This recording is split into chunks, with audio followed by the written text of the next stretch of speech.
JEE main ఫలితాల్లో ముగ్గురు తెలంగాణ విద్యార్థులతో 100% తెలంగాణ ఫస్ట్ నారాయణదే. Welcome to Suman TV.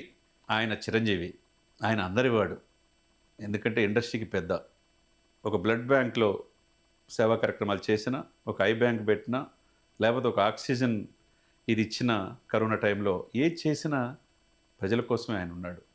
7 పదుల వయసులో నేటి యువతరానికి యువ హీరోలకి ఏమాత్రం తీసుకునే విధంగా కొత్త లుక్స్ వచ్చేసినాయి సోషల్ మీడియాలో. ఆయన చూస్తూ ఉంటే నిజంగా మనకే కొద్దిగా ఇదిగా అనిపిస్తుంది. ఎందుకంటే ఆయన చూసి నేర్చుకోవాలి, ఆ విధంగా డైట్ ఫాలో అవ్వాలి, ఆ విధంగా మనం నవ్వుతూ ఉండాలి ఆ వయసులో కూడా.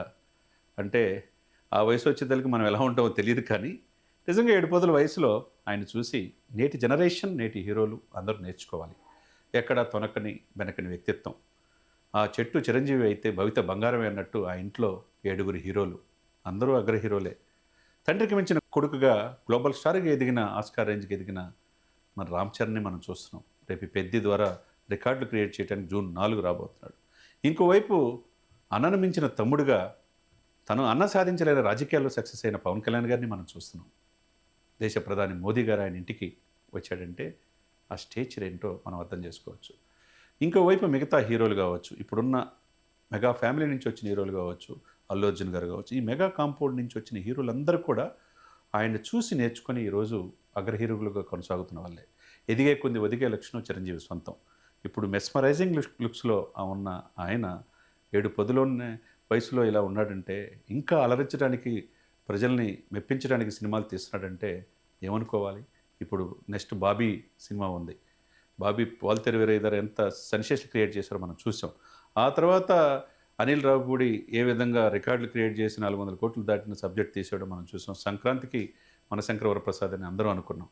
దానికి మించిన రేంజ్లో చిరంజీవి గారు కొత్త సినిమా ఉండబోతుందనేది ఈ లుక్స్ని బట్టి అర్థమవుతుంది. మరి ఒక అభిమాని దర్శకుడిగా మారితే ఎలా ఉంటుందో బాబీ చూసి నేర్చుకోవచ్చు. నెక్స్ట్ లెవెల్గా ఈ సినిమా ముందుకెళ్తూ ఉంది. ఎప్పుడు యువ హీరోల్ని, యువ దర్శకుల్ని ప్రమోట్ చేస్తూ, ఇండస్ట్రీకి నేనున్నానని భరోసా ఇస్తూ, ఒకవైపు ఆ రాష్ట్రానికి ఈ రాష్ట్రానికి సలహాలు సూచనలు చేస్తూ, మరి అందరినీ ప్రోత్సహించే చిరంజీవి గారు అందరివాడిగా ఇండస్ట్రీ చెప్పుకుంటూ ఉంది. ఆయన నిండు నూరేళ్ళు ఆయురారోగ్యాలతో ఉండాలని ఇండస్ట్రీకి 24 క్రాఫ్ట్స్ కోరుకుంటూ ఉంది. మరి ఈ ఒక్కరోజు ఎదిగినది కాదు. ఒక కానిస్టేబుల్ కొడుక్క మొగల్తూరులో పుట్టిన ఆ చిరంజీవి కొనిదెల శివశంకర వరప్రసాద్ చెన్నై వెళ్ళి చార్టెడ్ అకౌంట్ చేయాలని తల్లిదండ్రుల కల, కానీ ఆయన నటుడు కావాలని అప్పుడే ఫిక్స్ చేసుకున్నాడు. తండ్రి ఆకాంక్షలు అనుగుణంగా తండ్రికి ఆలోచన కంటే ఎక్కువగా ఎదిగాడు. ఆ ఎదిగింది తన తండ్రి చూశాడు. కొనిదెల వెంకటరావు గారు, అంజనీదేవి గారు కూడా చూశారు. ఈ రోజున ఆయన ఎదగటమే కాకుండా ఇండస్ట్రీని ఈరోజు తెలుగు పరిశ్రమకి అందరవాడుగా పద్మవిభూషణుడై అనేక అవార్డులు పొంది, 7 ఫిలింఫేర్ అవార్డులు పొంది, ఇప్పటికీ సినిమా తీస్తా బిగ్గర్ దెన్ బచ్చన్ అని వీక్ మ్యాగజైన్లోనే వేశారంటే, మరి దాన్ని బట్టి చిరంజీవి గారు తెలుగు ప్రజలకి ఒక నటుడుగా ఆయన స్ఫూర్తివంతమైన అనేక పారిశ్రామికవేత్తలు, అనేక జడ్జెస్, లాయర్సు, డాక్టర్సు ఆయన స్ఫూర్తితో ఎదిగామని చెప్పి ఇప్పటికీ చెప్పుకుంటారంటే, మరి నేటి తరానికి చిరంజీవి గారు ఇన్స్పిరేషన్ పర్సనాలిటీ కాకుండా మరి ఏమంటారు? ఆయన అజాత శత్రువు. ఆయన అనేక మంది విమర్శించిన, ఆయన తిట్టిన కుటుంబాన్ని, పిల్లల్ని హేళన చేసిన ఎక్కడా తొనకలా పెనకలా వాళ్ళ పాపాన వాళ్ళు పోతారనుకున్నారు. మరి కాలమే నిర్ణయం తీసుకుంటూ ఉంటుంది. మనం చూసాం. ఏదేమైనా కానీ ఇప్పుడు కొత్త లుక్స్ చిరంజీవి గారు నెక్స్ట్ లెవెల్ ఉన్నారు. ఆయన మరిన్ని సినిమాలు తీసి ప్రేక్షకులు అలరించాలని, అభిమానులు సేవాదృక్పథం వైపు మరల్చిన ఏకైక హీరో ఈ దేశంలో ఎవరైనా ఉన్నారంటే చిరంజీవి గారే. తన బ్లడ్ బ్యాంక్ ద్వారా 24 అవర్స్ పేద ప్రజలకి రక్తం ఇస్తూ, కంటి చూపు ప్రసాదిస్తూ, ఎవరికి ఏం కావాలన్నా ముందుకు వెళ్తున్న చిరంజీవి గారు మరి అజాత శత్రువే.